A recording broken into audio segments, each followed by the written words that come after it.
Diskaya!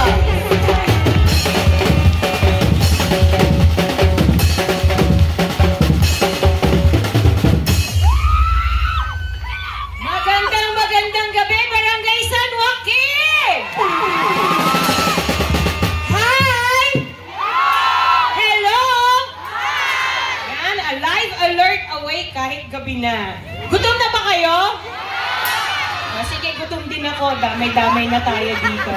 Okay, sinong first time akong nakita? Okay, so konti na lang doon. Okay lang po ba? Kami na lang mag-usap, tapos uwi na kayo? Joke lang. Siyempre gusto natin happy vibes lang tayo, tama po ba?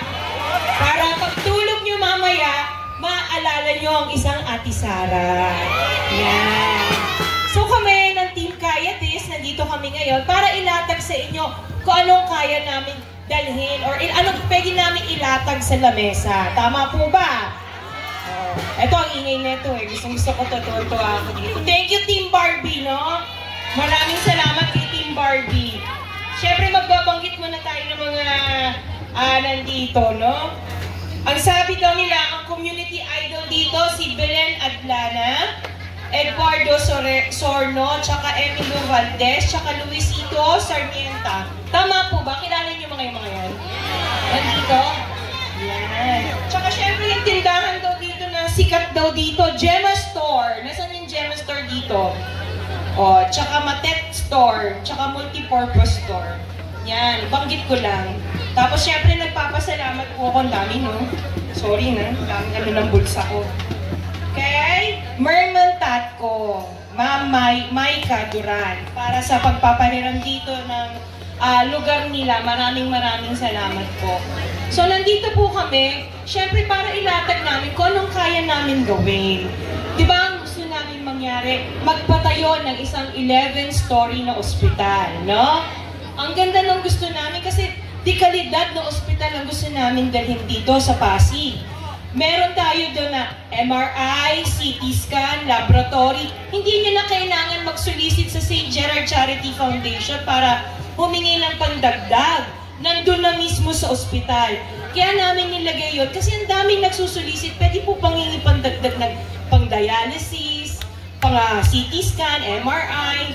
No, hindi dapat ganon. Tsaka sino na dito na-confine sa PCGH o Child's Home?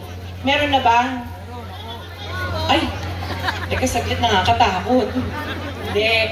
Kasi syempre, ang balita namin, or ang sabi sa amin, na minsan pagdating sa ER, naka-monoblog, tapos nakaswero. Minsan ilang araw na nakaganon, no? Tama po ba yung chismis? Oh, hindi siya chismis, totoo pala siya. So ayaw natin ng ganon, kasi syempre, no, may sakit ka na, pahihirapan ka pa ba?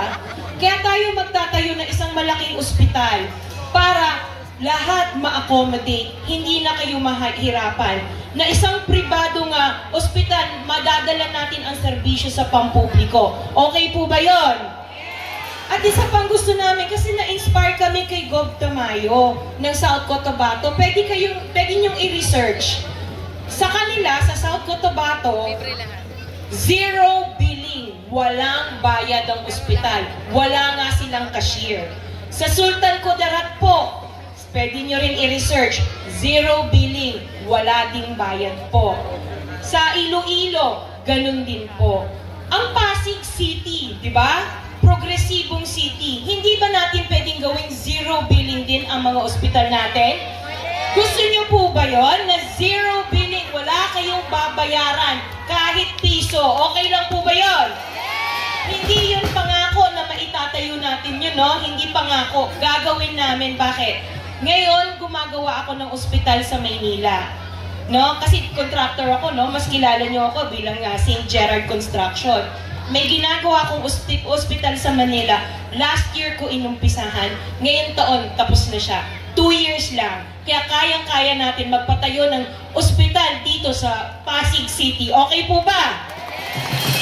Isa pang gusto natin mangyari para sa Pasig. Pabahay. Sinong walang bahay dito? Ang dami, no? Yung pabahay na gusto natin, no?